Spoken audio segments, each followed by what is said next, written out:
तो आज वो दिन आ ही गया जब मम्मी की सर्जरी होनी थी और हम लोग निकल चुके थे सुबह 7 बजे हॉस्पिटल के लिए। और हॉस्पिटल था नोएडा सेक्टर 11। तो हेलो दोस्तों, welcome to my mini vlog. Actually मम्मी की ना गॉल ब्लैडर की सर्जरी बहुत टाइम से प्लान थी, लेकिन ना कुछ दिक्कत आ रही थी। मम्मी का स्टोन सीबीडी में जा चुका था, फिर थोड़ी उसमें सूजन आ गई थी। आज जाके सारे टेस्ट होने के बाद मम्मी की सर्जरी प्लान हो गई थी, तो फटाफट हम निकल गए थे और पहुंचे इमरजेंसी में मैंने डॉक्टर को सारी चीजें दिखाई।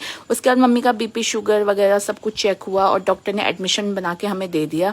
एडमिशन बनाने के बाद मम्मी को डे केयर में एडमिट कर लिया। मम्मी यहाँ पे सारी चीजें उतार रही थी जो कि ओटी में जाने से पहले उतारनी होती है।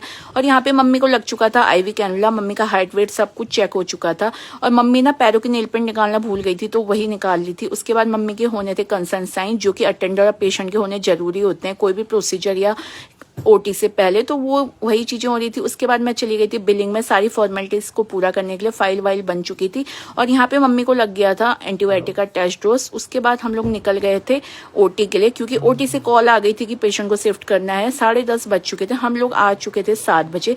यहाँ पे थोड़ी सी डर तो लग रहा था, लेकिन इस टाइम पे हिम्मत दिखानी ज्यादा जरूरी होती है, क्योंकि ऑपरेशन तो कराना ही था, हमारे पास कोई और ऑप्शन नहीं था।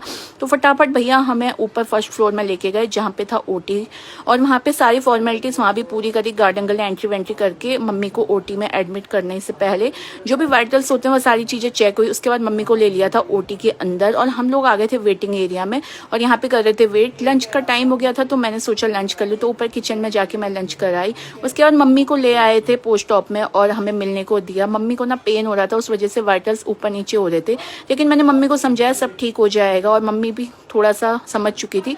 फिर हम आए किचन में हमने पी कॉफी और बिस्किट। बारिश हो रही थी लगातार। फिर शाम के 4 बजे ना डॉक्टर के राउंड के बाद मम्मी को रूम में शिफ्ट करने को बोल दिया था, तो हमें बहुत रिलैक्स मिला कि चलो मम्मी आईसीयू से बाहर आ चुकी है।